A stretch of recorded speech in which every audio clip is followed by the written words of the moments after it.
Hello future tech leaders, I am Sindhuja.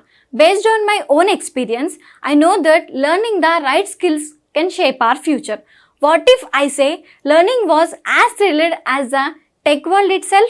There we go. A cloud foundation, that's exactly what you will experience. From day one, you will be immersed in the interactive sessions and expert-led courses that covers most of the widely used technologies in the zone of data science to cloud computing, which brings more light to the life of a techie. I'm so excited to help you and unlock the true potential of a technology. Well, then why to wait? Let's see what it unfolds. Now we have to create a data foundation layer. This data foundation consists of a scheme of relevant tables and joins from one or more relational database that are used as a basis for one or more business layers. As I told you already, data foundation is like a scheme of tables and the required joins. It can be a single source or it can be a multi-source. Single source. These are the some points which will be useful for reference purpose. What is the difference between single source and multi-source? Single source data foundation support a single connection. Here local or secure connections can be used. Publish used universe based on the data foundation either locally or to a repository. This is about single source. Single source data foundations are recommended for following situations. If you want to work exclusively with the database specific SQL syntax, if you want to publish the universe locally or work outside of repository, single source is recommended. It is like if the data is coming from multiple databases, we definitely need to go for multiple source. If the data is coming from only single database, we can use this single source.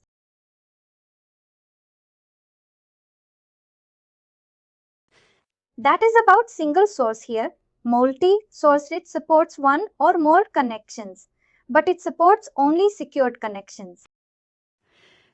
If you create a connection CNEX and if you don't publish that to a repository, you cannot create a multi-source data foundation.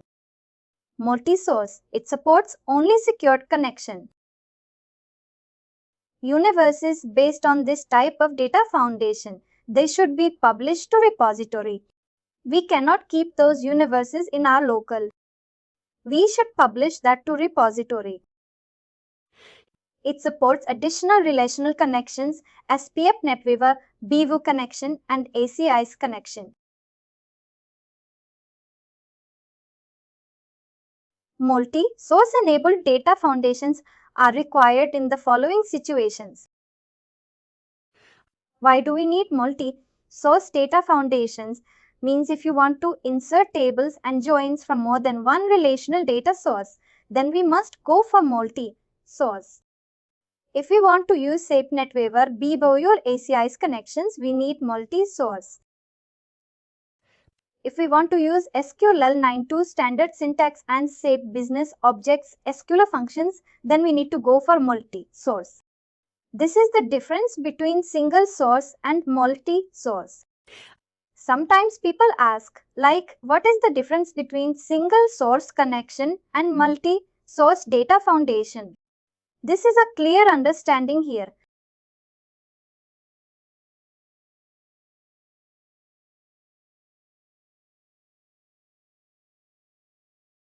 These are the steps that we follow to create a data foundation. First, we will say, like the click under the project and create a new data foundation. It will ask for our resource name.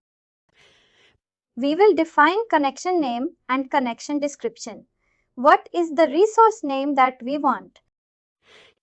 After that, it will ask which type of data foundation you want to create. Is it a single source or multi-source? Here also it mentioned like if you are going for single connections, database specific SQL syntax universes to be published locally or on secure server, single source is recommended.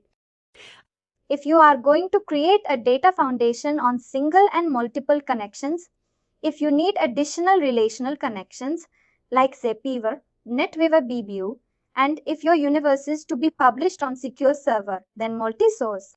Based on our requirement, we will select whether it is a single source or multi-source. After that, it will ask for the system details like username and password to connect to the data foundation. Here the system username password authentication.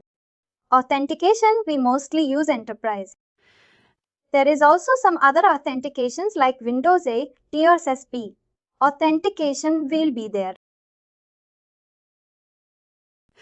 Once we create our data foundation, once we define them, it will ask if we have multiple connections created. Then it will ask under which connection you want to use the data foundation. If you have multiple, it will ask for this, like select the connections to add to the data foundation. Which connection you want to add to the data foundation? We can select the secure connections here. And then we will define a short name. It is not required, it is not mandatory. We will put some name and color. These are not mandatory steps.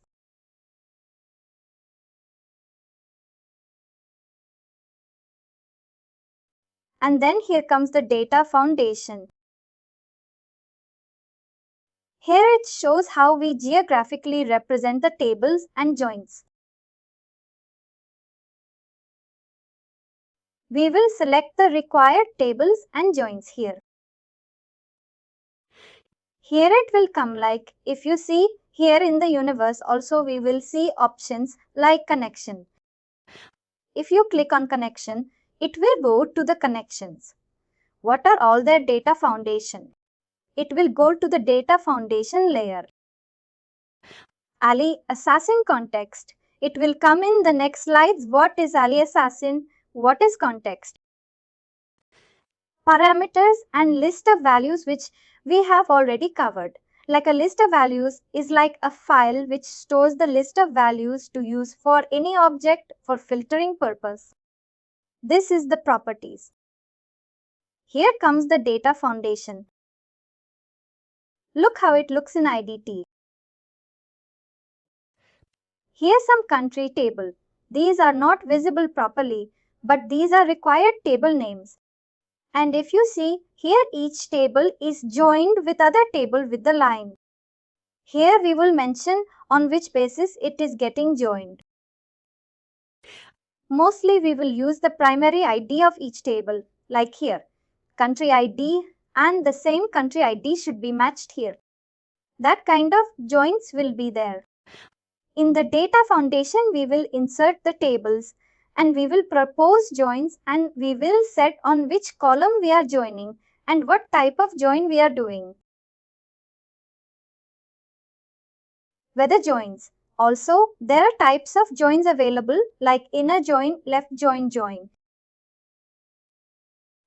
I think I also need to explain the types of joins and what is it means. I'll let you know that also.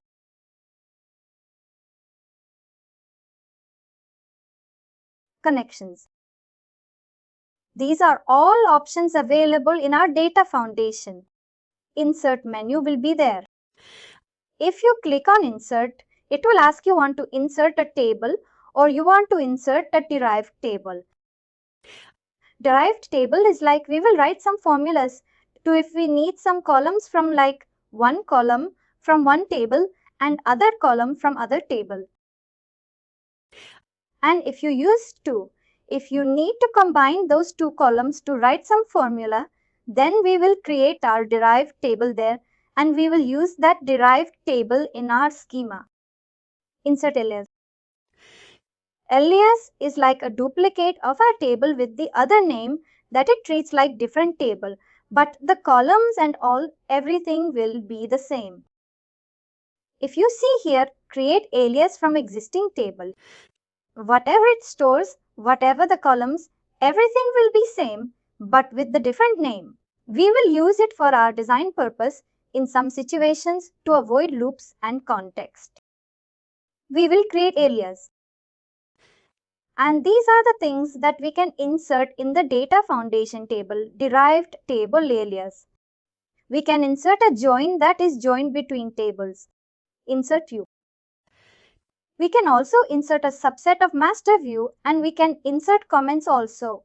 We also have a detect menu in our data foundation. It will by default automatically detects something like if we are not sure of join, which join to put. If we put detect join, the tool will suggest us about buying some joins. But it is always recommended to go as per our requirement. But sometimes we can use this detect join and detect cardinalities. We always use this like a 1 to n or n to 1.